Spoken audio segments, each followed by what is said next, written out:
surgical prayers in the distance.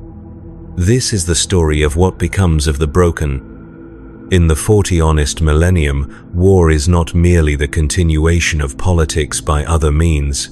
It is the fundamental state of existence, the baseline condition from which all other human endeavors must be measured. And in a galaxy where conflict burns eternal, where every world bleeds and every system screams, the wounded do not simply fade away into comfortable obscurity. They become another resource to be managed, another variable in the grand equations of survival that govern every aspect of Imperial life. The medicae stations of the Astra Militarum are not hospitals in any sense that ancient terror might have recognized.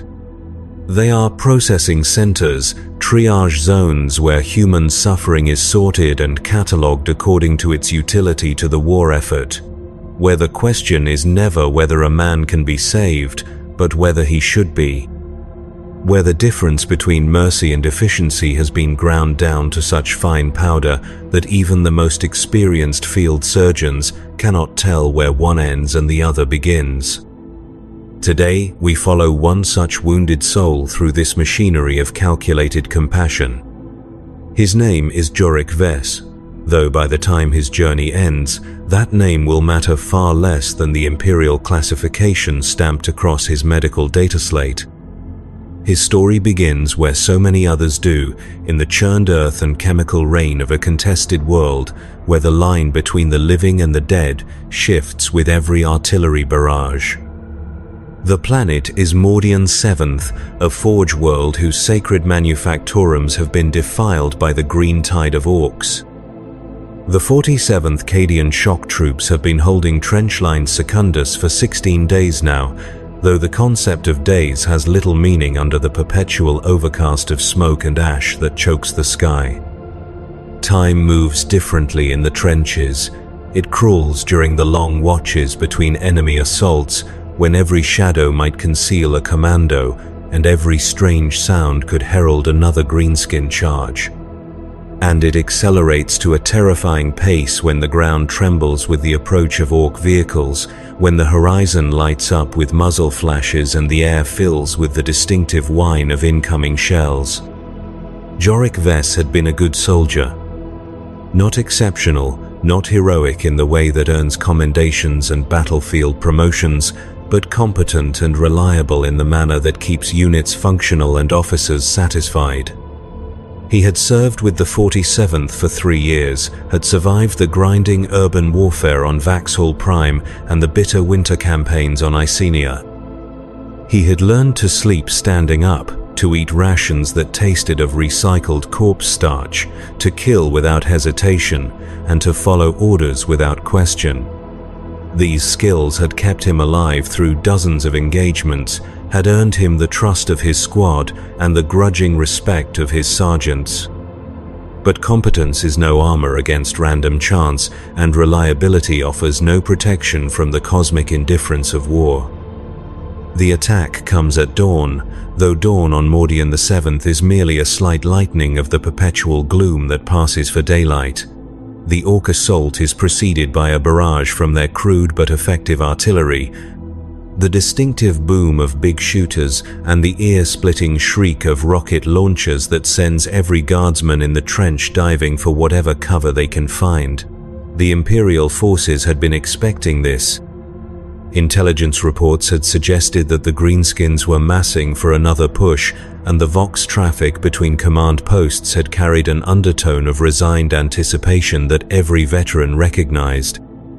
Jorik is manning fire position 7 Delta when the shells begin to fall. A reinforced section of trench that offers a clear field of fire across the crater-pocked killing ground that separates the Imperial lines from the orc positions. His lasgun is clean and fully charged, his spare power packs are arranged within easy reach, and his gas mask hangs ready around his neck. He has done this before. He knows the rhythm of enemy assaults, the way they build from tentative probing attacks to full-scale charges that throw everything the orcs have at the Imperial defenses. The first shells are range-finding shots, explosions that bracket the Imperial positions as the orc gun crews adjust their aim. Then comes the real barrage, a sustained bombardment that turns the world into a storm of flying dirt and shattered rockcrete. Jorik presses himself against the trench wall and tries to make himself as small as possible, listening to the whistle and crash of incoming ordnance while debris rains down around him. This is the worst part of any assault, the helpless waiting while the enemy tries to kill you with mathematics and high explosives. All a guardsman can do is endure and hope that his position is not selected for special attention. The bombardment lasts for 23 minutes, though it feels like hours. When it finally lifts, the sudden relative quiet is almost as jarring as the noise had been. Through the ringing in his ears, Jorik can hear the sound that every Imperial soldier has learned to dread, the deep, guttural roar of orc voices raised in their primitive war cries, punctuated by the mechanical growl of their ramshackle vehicles grinding across the battlefield. Contact front. The shout comes from somewhere down the trench line, though in the aftermath of the barrage it is impossible to tell exactly where. Greenskins, lots of them. Jorik rises from his crouch and peers over the rim of his fire position, squinting through the drifting smoke and dust that still hangs in the air. At first he sees nothing but the familiar wasteland of shell craters and scattered debris that stretches between the opposing forces. Then the shapes begin to resolve out of the haze, first dozens, then hundreds of orc infantry charging across the killing ground, their crude weapons glinting in the sickly light. Behind them, the larger silhouettes of their vehicles lumber forward, spewing black exhaust and sparks from their jury-rigged engines. The Imperial response is immediate and methodical. Last fire begins to flicker from positions all along the trench line, the distinctive snap-crack of energy weapons punctuated by the heavier bark of heavy bolters and autocannons. Jorik settles into his firing stance and begins to pick his targets, squeezing off careful shots at the advancing greenskins. His first shot takes an orc boy in the chest, the focused energy beam punching through the creature's crude armor and dropping it in a tangle of limbs. His second shot goes wide, lost in the chaos of the charge. His third finds its mark in the shoulder of a massive orc knob, though the wound barely slows the beast's advance. This is familiar work, the kind of steady, methodical killing that had kept the 47th alive through so many engagements. Jorik falls into the rhythm of it. Acquire target, aim, fire, acquire the next target. Around him, his fellow guardsmen are doing the same, their combined fire-cutting swathes through the orc charge. The greenskins are taking horrific casualties, but they keep coming anyway, driven by their species' genetic love of violence and their complete inability to comprehend the concept of a tactical withdrawal. The orc vehicles are the real problem. The infantry charge is meant to pin the Imperial forces in their positions, while the crude but effective tanks and battle wagons close the distance. Jorik can see them now, a motley collection of scrap metal and spite that somehow manages to function despite looking like it should collapse under its own weight. The lead vehicle is a ramshackle construction that might once have been a rhino transport, though it has been so extensively modified with extra armor plating, weapon mounts, and inexplicable decorative elements that its original function is barely recognizable. The anti-tank teams are already engaging the vehicles, their missile launchers and las cannons reaching out to find weak points in the orc armor. The lead vehicle staggers under multiple hits, smoke pouring from its engine compartment, but it keeps grinding forward. Its main gun, a massive cannon that appears to have been welded directly to the chassis, swings toward the Imperial lines and fires. Jorik never sees the shell that changes everything. One moment he is lining up another shot at an advancing orc boy, and the next the world explodes around him in a cascade of light and sound and flying debris. The shell hits the trench wall 3 meters to his left, and while the reinforced rockcrete absorbs most of the blast, the shock wave is enough to fling him backward into the opposite wall of the trench. He lands hard, his lasgun flying from his hands to clatter somewhere in the bottom of the position. For a moment he lies still, stunned and disoriented, his ears ringing and his vision blurred. Then the pain hits him, a spreading fire that starts in his left leg and radiates upward through his torso. When he tries to sit up, his left arm refuses to cooperate, hanging uselessly at his side. Blood is running down his face from a scalp wound, and when he looks down at his leg, he can see white bone protruding through the torn fabric of his uniform. The battle continues around him, but Jorik is no longer part of it. He has joined that vast category of Imperial personnel whose primary contribution to the war effort has become their ability to consume medical resources. In the space of a single shell burst, he has transformed from an asset into a liability, from a guardian of the Emperor's realm into another broken component that must be processed by the vast machinery of military medicine. But Jorik Vess does not know this yet. He is still thinking like a soldier, still trying to rejoin the fight. He gropes around in the dirt for his lasgun, ignoring the waves of nausea that wash over him every time he moves. His fingers finally close around the weapon's stock, and he tries to lever himself back into a firing position. The effort sends lightning bolts of agony through his shattered leg, and he collapses back against the trench wall with a strangled cry. That is when he sees the servitor.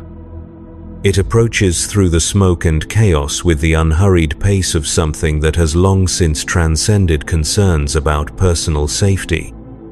Once, perhaps, it had been human, though that time is now so distant as to be almost mythical.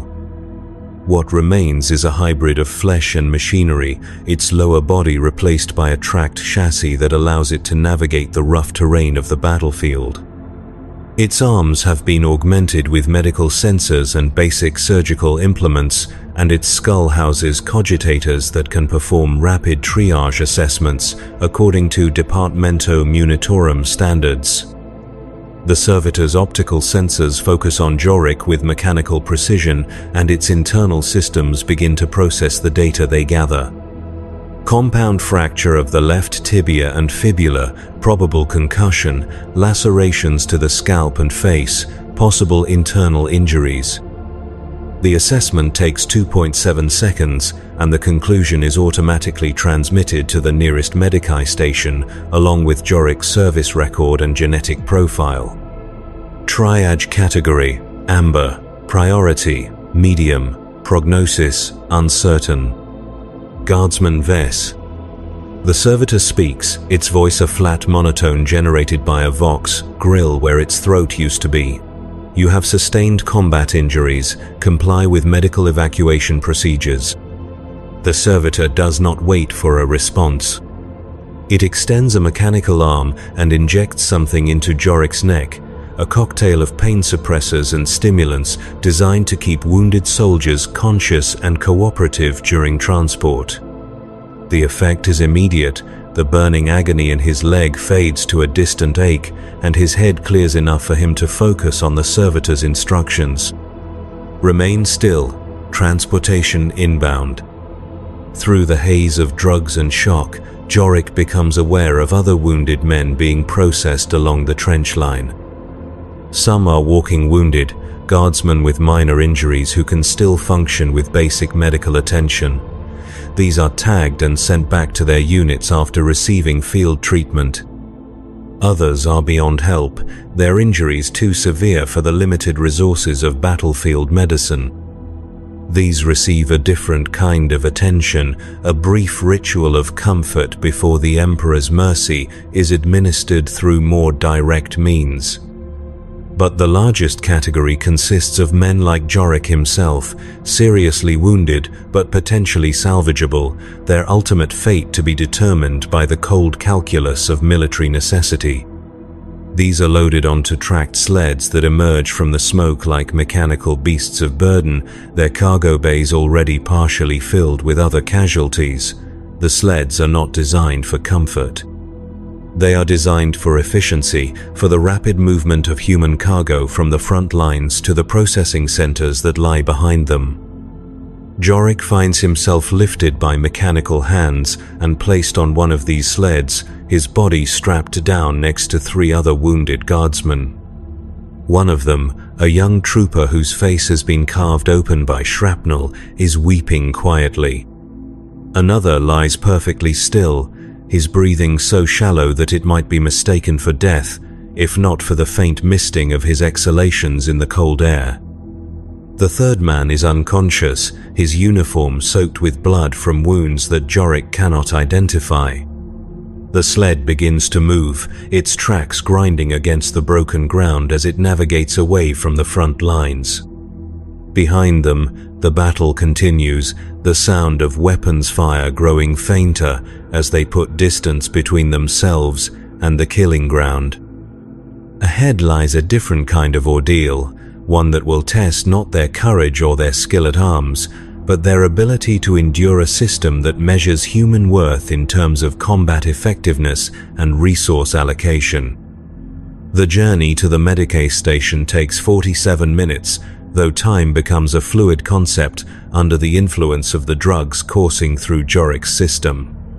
The sled follows a route that has been carved through the debris of war, past the burned-out hulks of vehicles and the temporary grave markers that dot the landscape like a grotesque garden. Occasionally they pass other sleds moving in the opposite direction, returning to the front lines to collect fresh loads of casualties. The Emperor's mercy takes many forms, but in the realm of military medicine, it most often manifests as efficiency.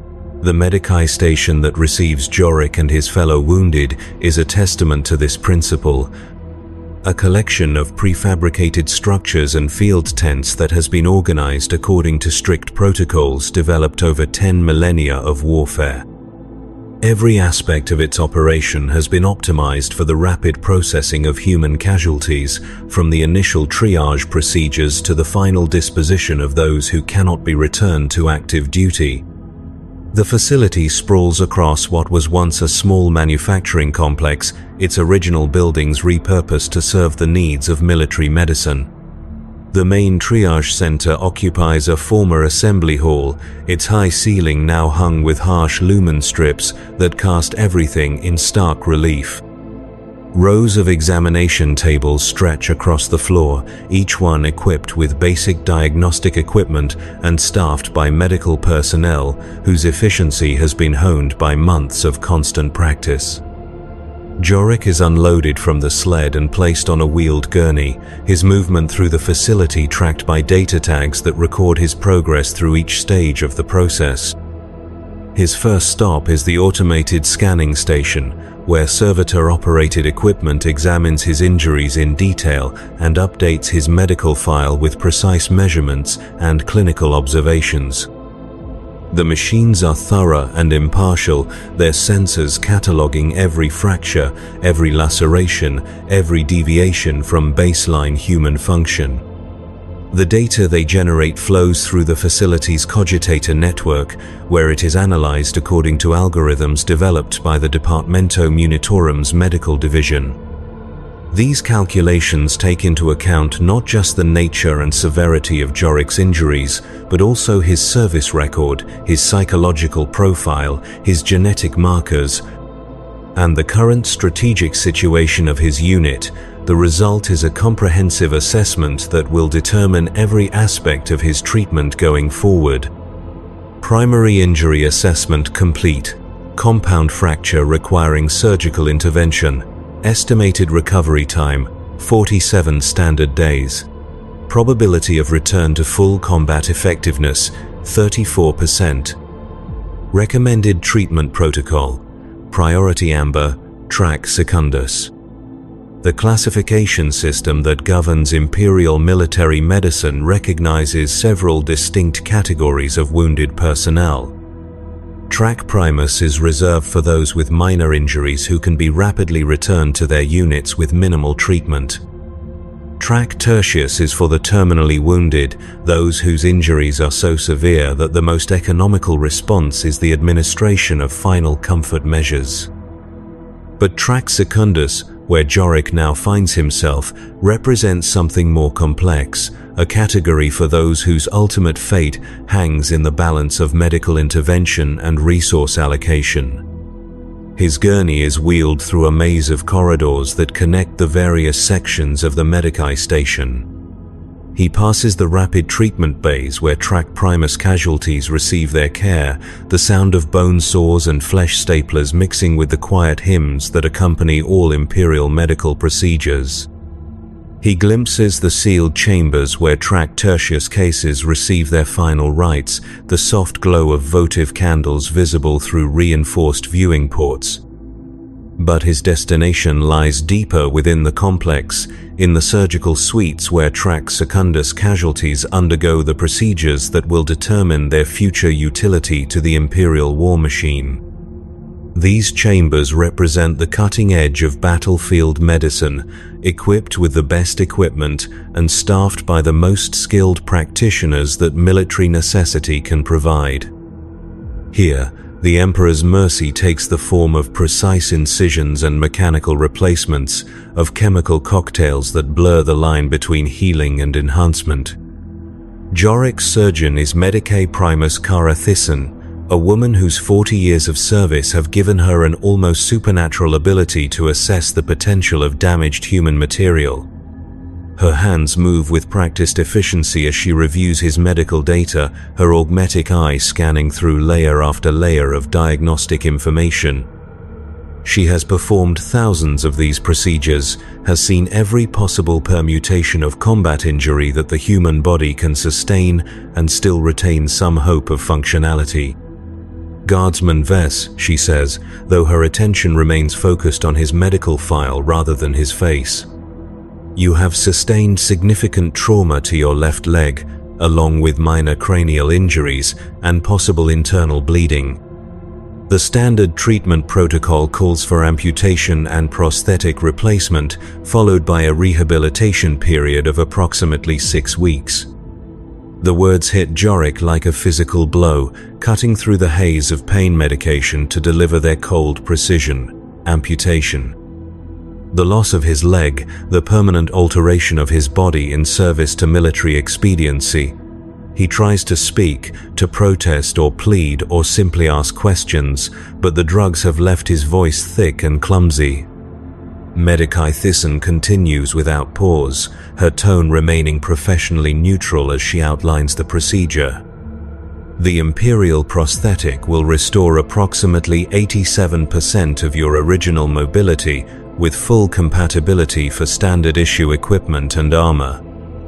Post-surgical recovery time is estimated at 12 days, followed by physical rehabilitation and psychological adjustment therapy. Upon completion of treatment, you will be reassigned according to your revised capability assessment. She pauses, finally lifting her gaze from the data slate to look directly at Jorik's face. In her eyes he sees something that might be compassion, though it is tempered by the cold practicality that military medicine demands. Do you have any questions about the procedure? Jorik tries to form words, to express the fear and confusion that are fighting against the chemical calm imposed by his medication. Can I still fight? The question hangs in the air between them, heavy with implications that extend far beyond the simple mechanics of combat. In the Imperium of man, a soldier's worth is measured not by their humanity, but by their ability to serve the Emperor's will on the battlefield. To ask whether he can still fight is to ask whether he will still be considered fully human, whether his life will retain any meaning in a galaxy where war is the fundamental organizing principle of existence. That remains to be determined, Medicae Thyssen replies, her voice carrying the weight of experience with such questions. Your performance during rehabilitation will be a factor in your reassignment. Many guardsmen with similar injuries have returned to active duty with their units. Others have found different ways to serve the Emperor's cause. The answer is both reassuring and terrifying in its ambiguity.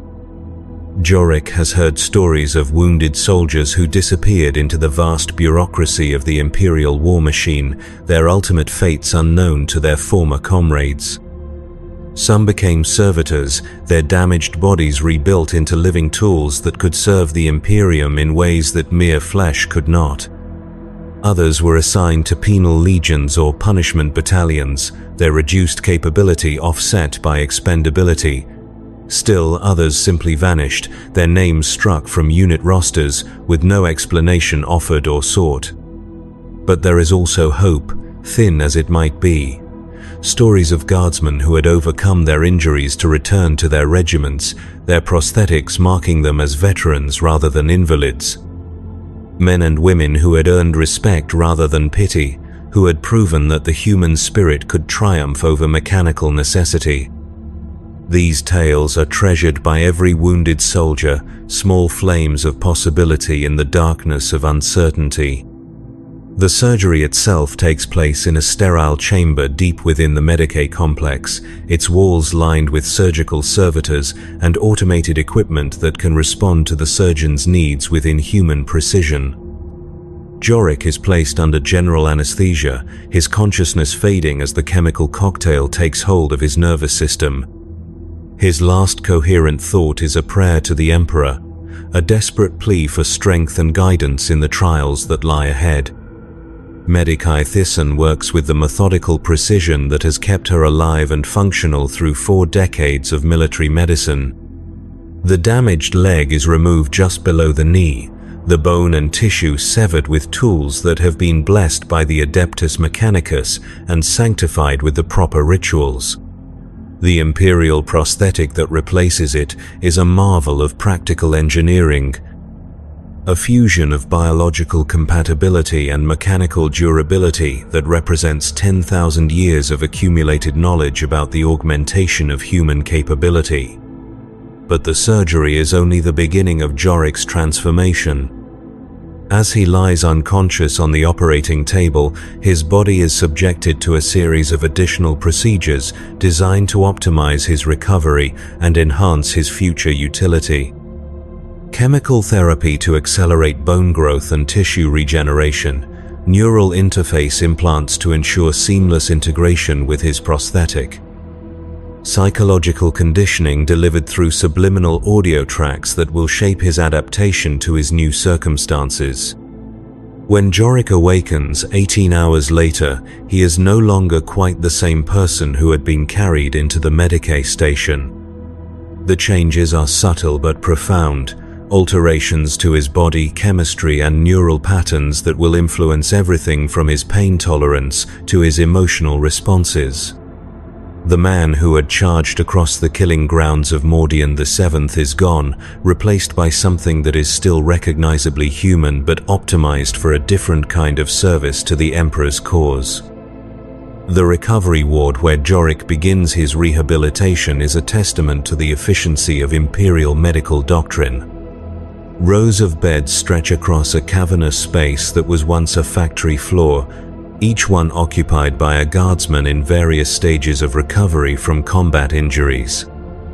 The air hums with the sound of life support equipment and rehabilitation machinery, punctuated by the quiet conversations of patients and the measured footsteps of medical staff.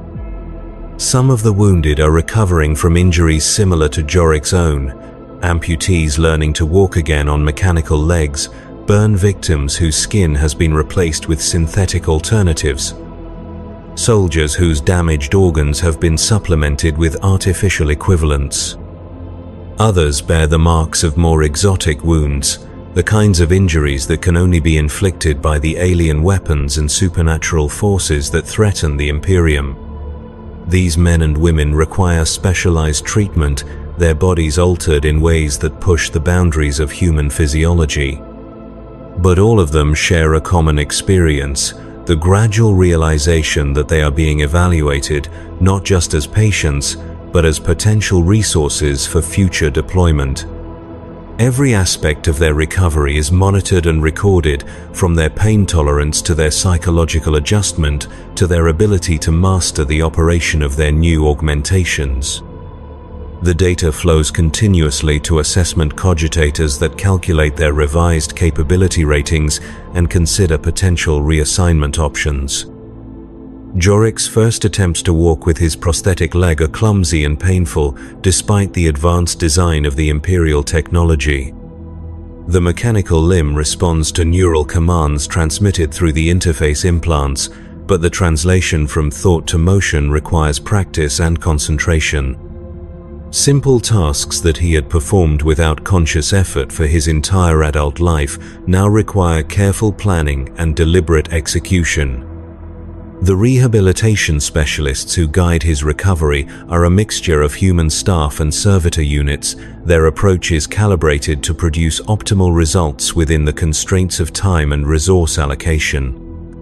The humans provide encouragement and tactical advice, drawing on their own experience with similar cases to offer practical guidance. The servitors deliver precise measurements and objective assessments, their sensors tracking every aspect of his progress with mechanical impartiality.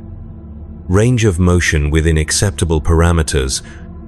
One of the servitor units reports during a typical rehabilitation session. Gait efficiency at 70, 3% of baseline human standard. Recommended continuation of current therapy protocol. The numbers are encouraging, but they cannot capture the psychological challenge of adapting to his new circumstances. Jorik finds himself caught between grief for what he has lost and determination to prove his continued worth to the Imperial cause. The prosthetic leg functions adequately, but it will never feel like a natural part of his body. Every step reminds him of his transformation, of the boundary he has crossed between the whole and the rebuilt. Yet as the days pass, he begins to discover unexpected advantages to his augmentation. The prosthetic leg is stronger than his original limb, capable of absorbing impacts that would shatter natural bone. Its mechanical systems are immune to fatigue and unaffected by pain, allowing him to continue functioning under conditions that would cripple an unaugmented soldier. Most importantly, its presence marks him as a veteran, a survivor who has paid the price of service and emerged with something to show for his sacrifice. The other patients in the recovery ward become a source of both inspiration and caution. Some adapt to their new circumstances with remarkable resilience, embracing their augmentations as symbols of honor rather than disability.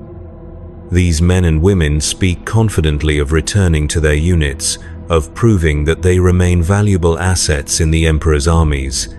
Their example provides hope for those still struggling with their own adjustments. But others serve as warnings of what can go wrong during the rehabilitation process. Soldiers who cannot accept their new limitations, who push themselves too hard or too fast in their desperation to return to combat effectiveness. Those whose psychological profiles indicate increasing instability or unreliability under stress. The fortunate among these cases are reassigned to rear echelon duties where their reduced capability is less of a liability. The unfortunate simply disappear from the ward one night, their beds empty and their names removed from the patient roster. Jorik works to place himself in the first category, following his therapy protocols with religious dedication and demonstrating steady improvement in all measured parameters. He masters the operation of his prosthetic leg, learning to walk and run and even climb with acceptable proficiency. He scores well on the psychological assessments, showing no signs of the depression or anxiety that can disqualify wounded soldiers from further service. Most importantly, he maintains the proper attitude of dutiful service, accepting his circumstances without complaint and expressing appropriate gratitude for the Emperor's mercy. After 6 weeks of rehabilitation, he is declared fit for reassignment evaluation. The process takes place in a sterile assessment chamber where he is subjected to a battery of physical and psychological tests designed to measure his current capabilities against the requirements of various military roles. He performs push-ups and obstacle courses, demonstrates his marksmanship with various weapons, and answers questionnaires that probe his loyalty and mental stability. The results are compiled into a comprehensive report that will determine the next phase of his service to the Imperium. His physical capabilities are rated at 91% of unaugmented baseline, an impressive figure that reflects both the quality of his prosthetic and his dedication during rehabilitation. His psychological profile indicates high reliability and strong motivation, with no concerning indicators of instability or disloyalty. His service record prior to injury shows consistent competence and appropriate conduct under stress. The final assessment arrives in the form of reassignment orders delivered by a servitor whose vocal systems have been programmed to convey official military communications. Guardsman Jorik Vess, serial number 4470, 1, Delta 9982. By order of the Departamento Munitorum, you are hereby reassigned to the 12th Mordian Veteran Company, pending transport to Staging Area Taurus 7. Report to Transport Allocation Office at 800 hours, standard. The 12th Mordian Veteran Company. Jorik has heard of such units, elite formations composed entirely of soldiers who have been wounded in combat and subsequently rebuilt for continued service. These companies are often assigned to the most dangerous missions, their augmented personnel considered more expendable than unmodified troops, but more capable than standard line infantry. It is both an honor and a death sentence, a recognition of his proven combat effectiveness, and an acknowledgement that his life has become measured in different terms than those applied to whole men. He reports to the Transport Allocation Office as ordered, joining a queue of other reassigned personnel waiting for their movement orders. Some are clearly destined for the same veteran companies, their visible augmentations marking them as members of the Brotherhood of the Rebuilt. Others appear unmarked by injury, their reassignments the result of administrative decisions rather than medical necessity. All of them share the resigned patience of soldiers who have learned that the Imperial war machine moves according to its own rhythms and that individual preferences are irrelevant to its operation.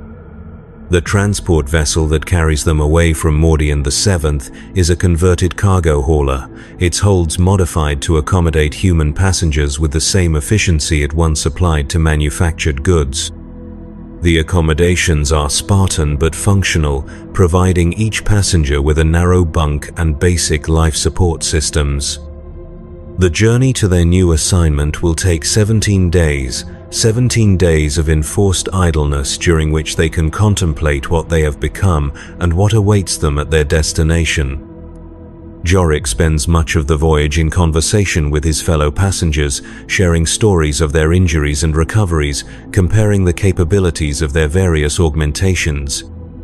The conversations serve multiple purposes. They help pass the time during the long transit, they provide practical information about adapting to mechanical modifications, and they begin the process of building unit cohesion among soldiers who will soon depend on each other for survival. One of his companions is a former tank crewman named Davek Torn, whose left arm has been replaced with a mechanical equivalent after a penetrating hit from an Orc rocket destroyed his original limb. The prosthetic is crude but functional, its strength enhancement allowing him to operate heavy weapons that would be impossible for an unaugmented soldier to manage. Another is Elena Vask, a communications specialist whose vocal cords have been replaced with a mechanical Vox grill after she was exposed to toxic gases during a siege operation. Her voice now carries the distinctive electronic modulation of Imperial communications equipment, but her skills at coordinating fire support have made her invaluable to her new unit. Each of them carries the marks of their transformation, visible proof of the price they have paid for their continued service to the Emperor. But they also carry something else, a shared understanding of what it means to be rebuilt rather than simply healed, to have their humanity measured in terms of mechanical efficiency and combat effectiveness. They are no longer quite the same species as the soldiers they once were, but they are not yet something entirely different either. The staging area where they disembark is a sprawling military complex built around what was once a minor Imperial outpost. Now it serves as a collection point for veteran companies being formed or reformed, a place where damaged soldiers are sorted and organized according to their capabilities and the strategic needs of the sector command. The facility buzzes with activity as administrative personnel process new arrivals, conduct final assessments, and issue equipment to units preparing for deployment. Jorik and his fellow transportees are directed to Processing Center Delta 7, where they join other members of their newly assigned company for final integration procedures. The 12th Mordian Veteran Company currently consists of 83 personnel, though this number fluctuates as wounded veterans are added and casualties are replaced. The company's commander is Captain Mordal Hest, a veteran of 30 years' service whose body bears the marks of a dozen different injuries sustained in conflicts across the sector. Captain Hest addresses the new arrivals in a briefing chamber whose walls are lined with battle honors and memorial plaques commemorating fallen comrades. His voice carries the authority of hard-won experience, and his augmetic eye focuses on each soldier with mechanical precision as he speaks. "You are here because you have proven your worth in combat and survived wounds that would have killed lesser men," he begins, his words measured and deliberate. "You have been rebuilt, not because the Imperium values your individual lives, but because your experience and capabilities represent a resource too valuable to waste. You are no longer standard infantry. You are veterans, and veterans are expected to accomplish what normal soldiers cannot." He pauses, allowing his words to sink in before continuing. "Your next assignment will test these capabilities." The 12th Veteran Company is being deployed to Hive World Castellax, where Chaos cultists have seized control of several manufacturing districts. Your mission will be to conduct reconnaissance in force, identify enemy positions and capabilities, and prepare the way for a full-scale assault by regular Imperial forces. The enemy will be well-armed, well-prepared, and utterly committed to their blasphemous cause. Many of you will not return from this mission. The statement is delivered without emotion, a simple statement of fact rather than a threat or warning. In the Imperial military, casualty rates are simply another variable to be factored into operational planning. The lives of individual soldiers matter less than the successful completion of assigned objectives, and veteran companies are expected to accept higher losses in exchange for their enhanced capabilities. Equipment issue begins at 1,400 hours, Captain Hest continues. You will draw standard pattern kit modified for your individual augmentations, along with specialized equipment appropriate to your assigned roles within the company structure. Deployment begins at 600 tomorrow. Emperor protect you all. The equipment issue process reveals the extent to which the Imperial war machine has adapted to the needs of augmented personnel. Standard las rifles have been modified with targeting systems that interface directly with augmetic eyes, allowing for improved accuracy and faster target acquisition. Armor has been reinforced at stress points where mechanical limbs connect to organic tissue, preventing the kinds of catastrophic failures that can occur when prosthetics are subjected to combat loads.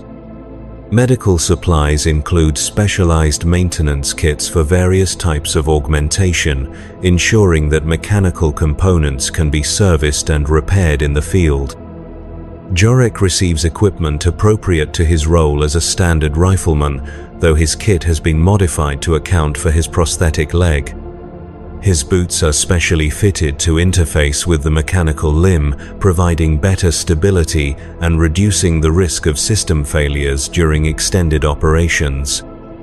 His armor includes additional protection for the vulnerable connection points where flesh meets machine, and his personal weapon has been configured to take advantage of the enhanced stability provided by his mechanical lower leg. As he examines his new equipment, Jorik reflects on how far he has traveled from the naive guardsman who had first enlisted in the service of the Emperor. The young man who had joined the 47th Cadian shock troops had believed in simple concepts like courage and duty, honor and sacrifice. He had imagined war as a contest between clearly defined sides, where victory went to the brave and the righteous. That man had died somewhere between the trenches of Mordian VII and the operating table of the medicae station, replaced by something that understood the true nature of Imperial service. The transport to Castellax is a different kind of vessel than the cargo hauler that had carried him from the hospital world. This is a dedicated troop transport, its holds configured for rapid deployment of military units into hostile environments. The 12th Veteran Company shares the space with 2 companies of regular infantry and a support detachment, but the augmented soldiers keep largely to themselves. There is an invisible barrier between the rebuilt and the whole, a recognition that they no longer belong to quite the same species as their unmodified comrades. During the 3-day journey, Jorik has time to study the mission briefings and intelligence reports that detail their operational environment. Hive World Castellax is a monument to imperial industrial capacity, its towering spires housing billions of workers who toil in the service of the Emperor's war machine. But something has gone wrong in the lower levels of Hive Tertius, where chaos cultists have been spreading their corruption among the factory workers and menial laborers who form the foundation of the Hive's economy. The reports speak of work stoppages and acts of sabotage, of strange symbols appearing on factory walls and workers disappearing during shift changes. Imperial authorities had initially treated these incidents as routine labor unrest, the kind of periodic disturbances that plague all Hive worlds as social pressures build beyond sustainable levels. But the situation has escalated beyond the capability of local security forces to contain, requiring military intervention to restore proper order. What the briefings do not explain is why a veteran company is needed for what appears to be a straightforward counterinsurgency operation. Standard Imperial doctrine calls for the deployment of regular infantry, supported by local Arbeitsforces in such situations. The fact that augmented personnel are being committed suggests that the intelligence reports may not be telling the complete story, that there are aspects of the situation on Castellax that require capabilities beyond those possessed by normal soldiers. Jorik shares these concerns with his squad mates during their final equipment checks before deployment. The men assigned to his fire team are all veterans of multiple engagements, their bodies bearing the accumulated marks of years of combat service. Sergeant Korvac has lost both legs below the knee, replaced by prosthetics that allow him to move with mechanical precision across difficult terrain. Trooper Hask's right eye has been replaced with an augmetic unit that can see across multiple spectrums, while Trooper Vale's damaged lungs have been supplemented with mechanical breathing apparatus that filters toxins from contaminated air. Something's not right about this operation, Vale observes, his words emerging with the distinctive electronic modulation of his artificial voice box. You don't deploy veteran companies for routine riot suppression. There's something in those lower levels that the administratum doesn't want to put in the official reports. Sergeant Korvac nods, his mechanical legs clicking against the deck plating as he shifts position. Could be Xeno's infiltration, or maybe the cultists have gotten their hands on some real nasty weapons. Either way, they're sending us in first because they know we can take losses that would break a regular company. The observation hangs in the air between them, a reminder of their changed status within the Imperial hierarchy.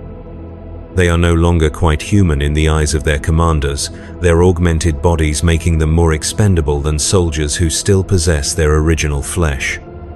It is a bitter truth, but one that they have all learned to accept as the price of their continued existence. The deployment itself takes place under cover of darkness, the veteran company dropping via grav chute into the industrial sectors of Hive Tertius, while orbital surveillance tracks their descent. The landing zone is a maze of factory complexes and storage facilities, their towering structures blocking out the artificial sky that caps the Hive's middle levels. The air is thick with industrial pollutants and the distinctive smell of recycled atmosphere, a cocktail of chemicals and human waste that serves as the background odor for all Hive worlds. Jorik's squad lands in Formation Delta 7, a wedge-shaped pattern that allows for mutual fire support while minimizing the risk of friendly fire incidents in the confusing terrain. His prosthetic leg absorbs the impact of landing with mechanical efficiency, its shock-dampening systems distributing the force more evenly than natural bone and muscle could manage. Around him, his squad mates are conducting similar assessments of their own augmented systems, ensuring that their mechanical components have survived the deployment without damage. The first sign that something is seriously wrong comes from Squad Echo, operating 2 kilometers to the east of Jorik's position. Their Vox transmission is garbled and incomplete, the signal breaking up as if the communication systems are being interfered with by some unknown source. What does come through is disturbing, reports of workers moving in coordinated groups despite the supposed breakdown of local authority, of industrial machinery operating without human supervision, of strange sounds echoing through the ventilation systems that carry air throughout the Hive level. Command, this is Echo 6, the transmission crackles through the company communications net. We have visual on suspected cultist activity in Manufacturing Complex 7 Delta. Civilians they're moving wrong, sir. Like they're being controlled by something. Request permission to engage. Captain Hest's response is immediate and decisive. Echo 6, maintain observation. Do not engage unless directly threatened. All squads, advance to phase line Alpha and report contact. But Squad Echo never makes it to phase line Alpha. Their Vox signals fade into static 23 minutes after their last transmission, leaving no indication of what has happened to the 8 augmented veterans who comprised the unit. Search and rescue protocols call for immediate investigation of such communication failures, but Captain Hest orders the remaining squads to continue their advance toward the primary objective. In veteran companies, individual units are considered expendable resources, their loss regrettable but not sufficient to alter operational plans. Jorik's squad reaches their assigned position without contact, establishing an observation post in an abandoned administrative complex that overlooks the main factory floor of Manufacturing District Tertius 9. Through the grimy windows of their concealment, they can observe the industrial processes that continue despite the supposed breakdown of civilian authority.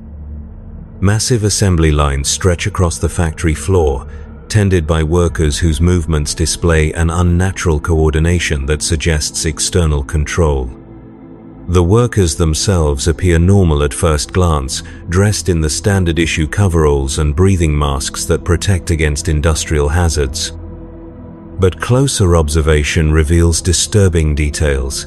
They move in perfect synchronization, their actions coordinated to a degree that would be impossible for normal human beings.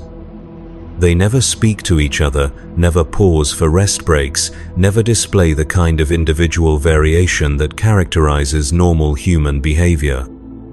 Most disturbing of all, they continue working despite obvious injuries, some displaying wounds that should have rendered them incapable of continued function. Servitors. Trooper Hask suggests, his augmetic eye cycling through different visual spectrums as he studies the scene below. Maybe they're using lobotomized workers to maintain production schedules. But Sergeant Korvac shakes his head, his own enhanced vision systems providing a different assessment. Servitors don't bleed like that. Look at the one by Assembly Line 7. That's fresh blood seeping through his coveralls, but he's still working like nothing's wrong. Whatever's controlling them, it's not standard Imperial conversion procedures. The observation period stretches for 6 hours, during which the squad documents the activities on the factory floor and reports their findings to company headquarters. The workers never pause, never rest, never display any sign of normal human behavior. When one of them collapses from what appears to be system failure, the others simply work around the body until a maintenance crew arrives to remove it. The maintenance personnel display the same unnatural coordination, their movements precise and efficient beyond normal human capability. As dawn approaches, bringing the artificial illumination cycle that serves as daytime in the hive's enclosed environment, the factory workers finally stop their activities. But they do not leave their positions or retreat to rest areas as normal shift patterns would dictate. Instead, they simply stand motionless at their workstations, their heads turned toward the observation post where Jorik's squad lies concealed. The sight is deeply unnerving, dozens of workers standing in perfect stillness while staring directly at their hidden position. There is no way they should be able to detect the concealed guardsman, no reason for their attention to be focused on that particular location. Yet, they continue to stare with mechanical persistence, their faces displaying no emotion, but their posture suggesting awareness of something that conventional sensors cannot detect. "Contact Company Command," Sergeant Korvac orders, his voice tight with suppressed alarm. "Tell them we've been compromised and request immediate extraction." But when Trooper Vale attempts to establish communication with headquarters, the Vox system produces only static. The interference that had affected Squad Echo's transmissions has now spread to encompass their position, cutting them off from contact with the rest of the company. They are isolated in hostile territory with no support and no clear understanding of what they are facing. The workers begin to move again, but now their coordination has taken on a more ominous character. They advance across the factory floor in perfect formation, their movements displaying military precision despite their civilian appearance. Some of them are carrying improvised weapons, tools, and machinery repurposed for combat use. Others appear to be unarmed, but their confident advance suggests that they possess capabilities that are not immediately apparent. Jorik checks his lasgun and verifies the charge level of his power packs, the familiar routine of combat preparation helping to steady his nerves. His augmented leg systems register increased stress levels and automatically adjust their performance parameters to compensate for the demands of potential combat. Around him, his squad mates are conducting similar preparations, their various mechanical systems cycling through diagnostic routines and optimization protocols. The attack, when it comes, is unlike anything in their previous combat experience. The factory workers move within human coordination, advancing through the complex with a tactical awareness that suggests shared consciousness rather than individual decision-making. They seem to know exactly where the Imperial squad is positioned, approaching along routes that avoid the prepared kill zones and overlapping fields of fire that standard defensive doctrine relies upon. The engagement begins when Trooper Vale opens fire on the lead group of workers, his lasgun cutting down 3 of them with precise shots to center mass.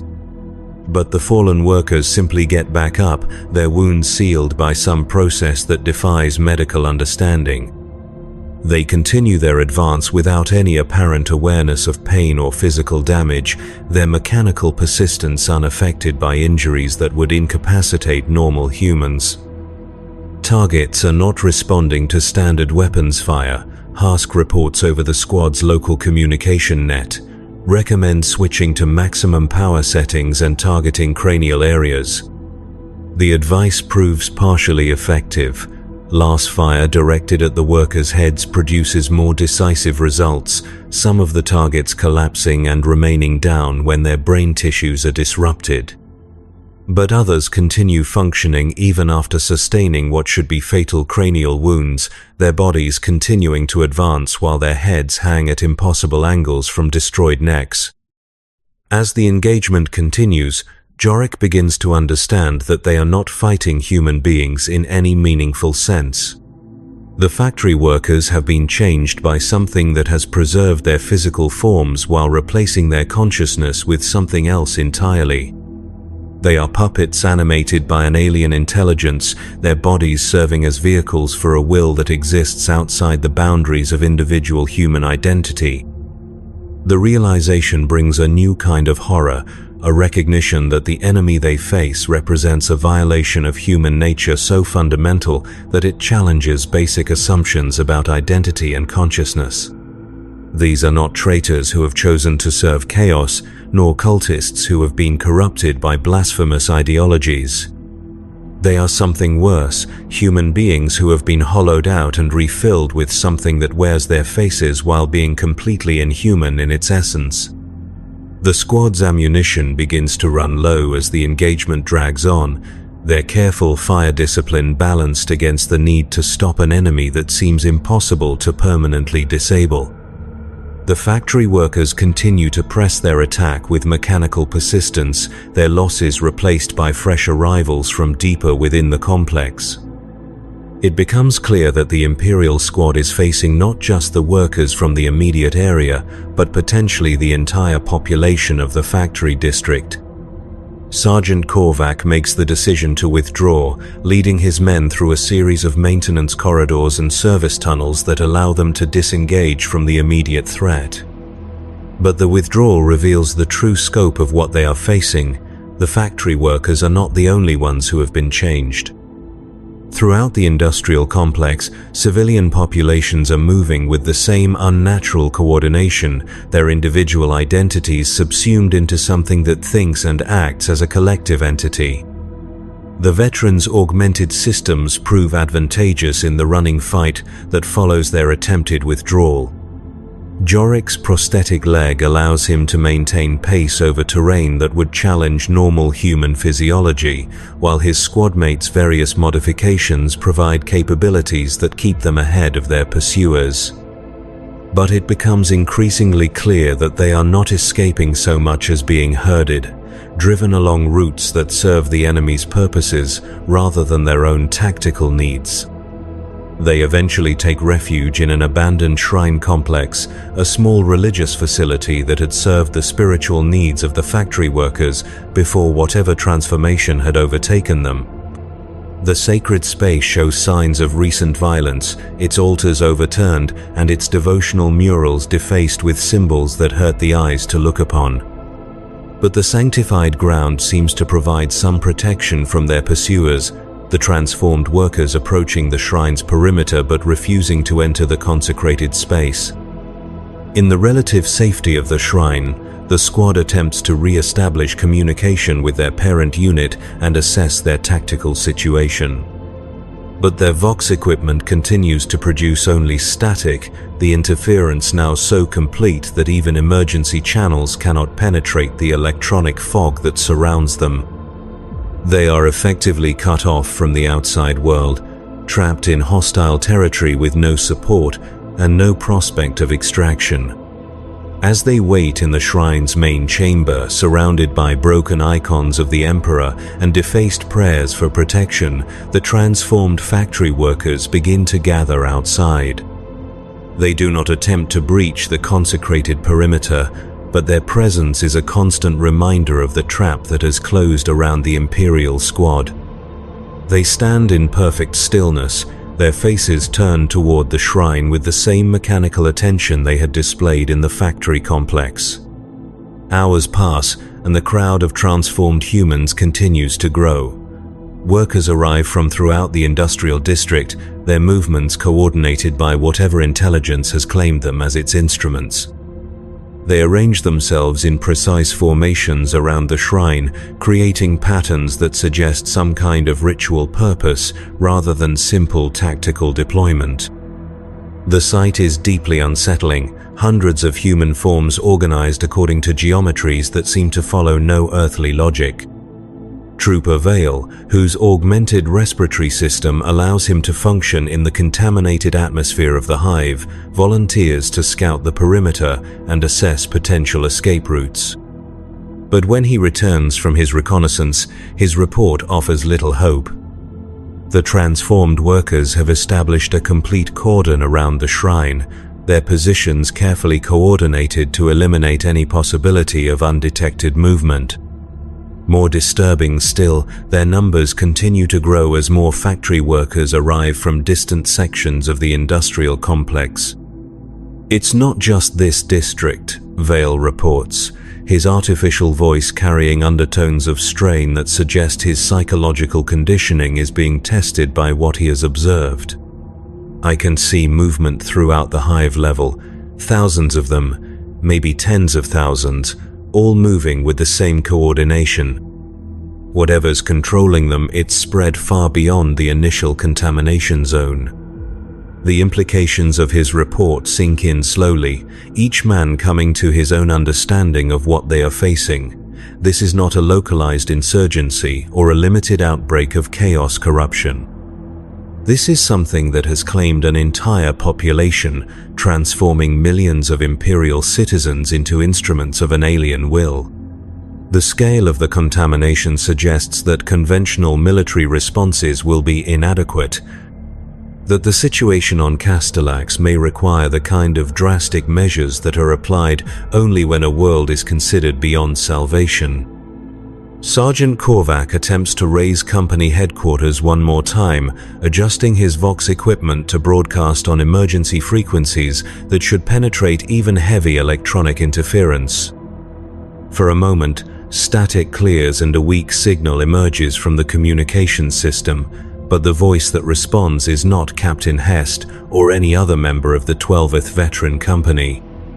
It is something else entirely, a chorus of voices speaking in perfect unison, their words carrying harmonics that no human throat could produce. "Welcome, servants of the corpse god." The collective voice speaks through the Vox grill, each word precisely articulated despite the electronic distortion of the transmission. "You have served your purpose well. Your presence here was anticipated, your actions calculated into the greater design. Soon you will understand the futility of your resistance, the inevitable nature of your transformation." The transmission cuts off, leaving the squad in silence, broken only by the hum of their equipment and the distant sounds of industrial machinery that continues to operate despite the absence of human supervision. The message's implications are clear. They have not stumbled into an unexpected situation, but have been deliberately maneuvered into position by an intelligence that understands imperial military doctrine well enough to predict and manipulate their responses. Outside the shrine, the transformed workers begin to move again, but now their formations take on new significance. They are not simply surrounding the building, but arranging themselves according to patterns that suggest ritual purpose rather than military necessity. The geometries they create are painful to observe directly, their angles and proportions somehow wrong in ways that the human eye struggles to process. Looking at them for too long produces headaches and disorientation, as if the patterns themselves are designed to interfere with normal human perception. Trooper Hask, whose augmetic eye can analyze visual input according to multiple spectrums and filtering protocols, attempts to study the formations more closely.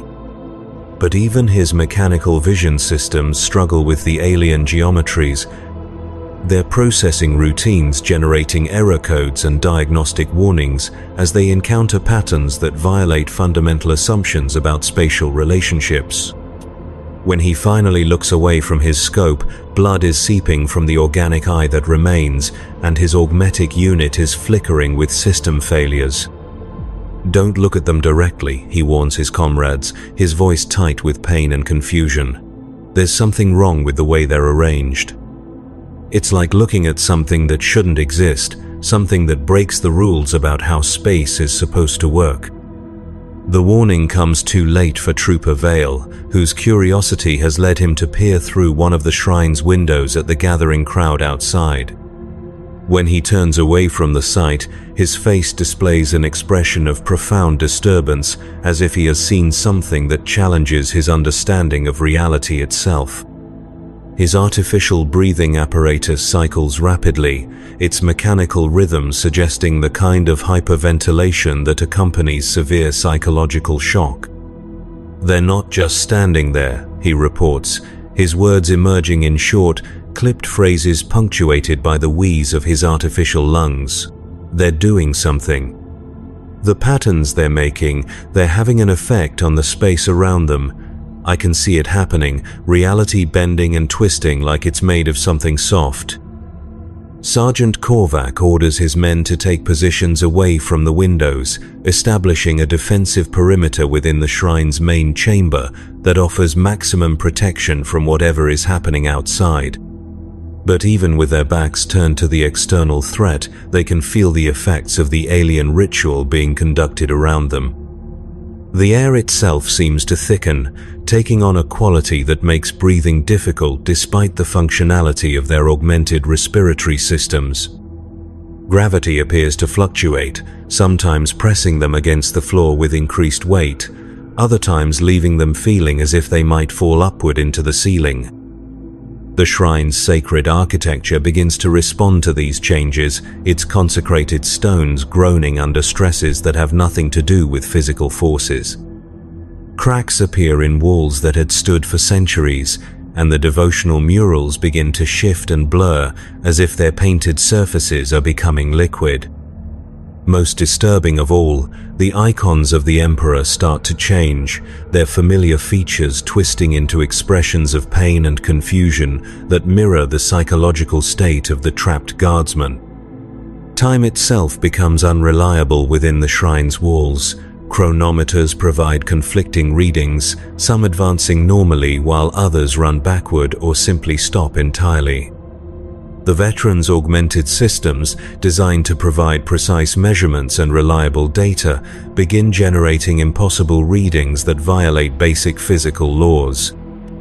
Distance measurements fluctuate without explanation, their mechanical limbs reporting different lengths from moment to moment. Visual systems struggle to focus on objects that appear to exist in multiple locations simultaneously. Through all of this, the transformed workers maintain their vigil outside the shrine, their bodies serving as focal points for whatever force is warping the fabric of reality around them. They remain perfectly still, their faces displaying no emotion despite their role in the cosmic violation taking place. They are tools rather than participants, their human forms preserved only to serve as conduits for an intelligence that exists outside normal space and time. Jorik finds himself thinking of the medicae station where his transformation had begun, of the clinical precision with which his damaged body had been rebuilt according to Imperial specifications. At the time, he had accepted the process as a necessary adaptation to his new circumstances, a practical response to the realities of military service. But now he wonders if there had been another purpose to his augmentation, if the mechanical components integrated into his body might serve functions beyond simple replacement of damaged tissue. The thought becomes more disturbing as he observes the effects of the alien influence on his squad mates' augmented systems. Their mechanical components seem to be responding to whatever force emanates from the gathered workers, their performance parameters shifting in ways that their original programming never anticipated. Servo motors cycle through movements that serve no apparent purpose, optical systems focus on empty air as if tracking invisible targets, and communication equipment generates signals that follow no recognizable protocol. Most unsettling of all is the behavior of their medical monitoring systems, the suite of sensors and processors that tracks the health status of augmented personnel. These systems are designed to provide continuous feedback about the integration between organic and mechanical components, alerting medical staff to potential problems before they become critical failures. But now they are reporting biological changes that should be impossible, alterations to tissue structure and cellular composition that suggest fundamental transformation at the molecular level. Sergeant Korvac's leg servos begin to move without conscious direction from their operator, performing a slow, rhythmic march that matches no Imperial drill manual. Trooper Vale's breathing apparatus cycles through patterns that serve no respiratory function, producing harmonics that seem to resonate with sounds coming from outside the shrine. Even Jorik's prosthetic leg begins to exhibit autonomous behavior, its systems responding to input signals that originate from no identifiable source. The realization dawns slowly, filtered through layers of denial and disbelief that the human mind automatically constructs to protect itself from unbearable truths. Their augmentations are not simply malfunctioning, they are being reprogrammed by whatever intelligence controls the transformed workers outside. The mechanical components that had been integrated into their bodies to restore their combat effectiveness are now serving as entry points for an alien consciousness that seeks to claim them as it has claimed the factory workers. But the process is not proceeding as smoothly as it had with the civilian population. The guardsmen's military conditioning and psychological preparation provide some resistance to the transformation, creating a kind of mental static that interferes with the alien influence. Their augmented systems flicker between autonomous operation and conscious control, creating a nightmarish struggle for dominance within their own bodies. Vale is the first to succumb completely, his artificial breathing apparatus suddenly falling silent as his organic components are overwhelmed by whatever force has invaded his system. For a moment he stands perfectly still, his face displaying the same blank expression that characterizes the transformed workers outside. Then he turns toward his comrades with movements that display the same unnatural coordination, his augmetic voice box generating sounds that hurt to hear. Resistance is unnecessary, he speaks, though the words emerge with harmonics that suggest multiple voices speaking in unison. Integration provides transcendence beyond the limitations of individual consciousness. Submit to unity and experience existence unencumbered by the prison of singular identity. Sergeant Korvac responds with last fire, his weapons set to maximum power as he targets the thing that had been his squad mate. The energy beam punches through Vale's chest, destroying organic tissue and mechanical components with equal efficiency. But the transformed trooper continues speaking even as his body begins to collapse, his final words carrying a tone of satisfaction rather than pain. Thank you for your service to the greater design. Your resistance provides valuable data for future integration procedures. The body falls, but the voice continues to emerge from its artificial speaking apparatus for several seconds after all signs of life have ceased. When it finally falls silent, the other members of the squad are left to contemplate the implications of what they have witnessed. Their comrade's transformation had not been random or accidental, but part of a calculated process designed to gather information about human resistance to the alien influence. Hask is next, his augmetic eye cycling through visual spectrums with increasing frequency until the rapid changes produce seizure-like symptoms in his organic brain tissue. When the convulsions finally stop, he rises with the same mechanical precision that had characterized Vale's final movements. But Sergeant Korvac is ready for him, his last fire ending the transformation before it can be completed.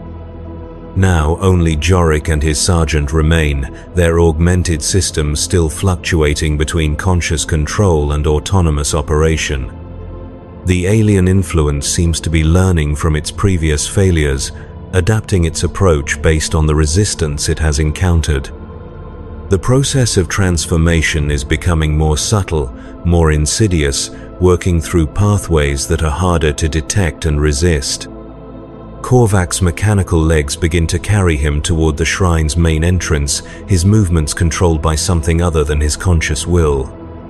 He struggles against the alien influence, his organic nervous system fighting to maintain control over his augmented body.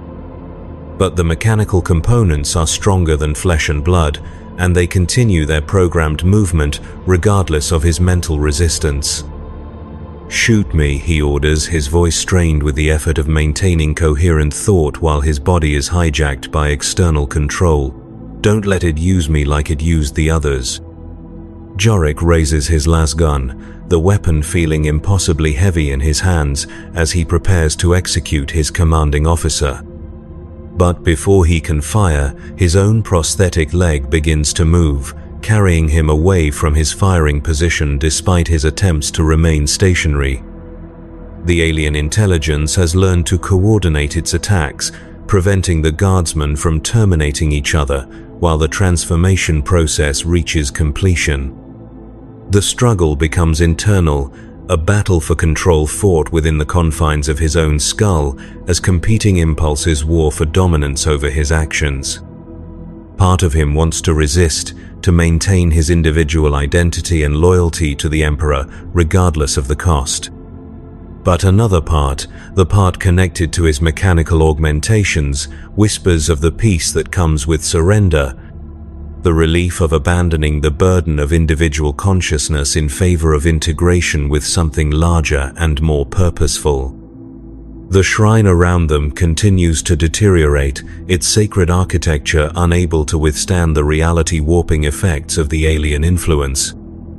Walls phase in and out of existence, their solid matter becoming translucent and permeable. The ceiling opens to reveal not the hive level above, but a vista of impossible geometries that stretch into dimensions that human perception cannot properly process.